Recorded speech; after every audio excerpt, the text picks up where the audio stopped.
Hello welcome है त आज मेरो डे 1 ब्लगमा म जाँदैछु बाकु कहाँबाट भन्दाखेरि दुबईमा बसो बस लिएर म पुगेँ अबुधाबी एयरपोर्टमा। त्यसपछि मेरो फ्लाइट छ।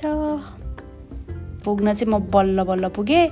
एकदम भोक र निन्द्राले यस्तो आत्तिरहेको थिएँ। अब चाहिँ गएर केही खानु पर्ला। होटलबाट यसो बाहिर निस्केको कस्तो राम्रो ठाउँ वेदर। हामी दुबईमा बस्ने मान्छेहरूलाई चाहिँ फेरि न अचम्मको रमाइलो ठाउँ थियो। यसो खाना खोज्दै हिँडेको मैले अनि खोज्दा बल्ल एउटा कुनातिर एउटा रेस्टुरेन्ट पाएँ। अब यही गोरेहरूको ठाउँमा आएर यही गोरेहरूको खाना खाउँ भनेर होइन।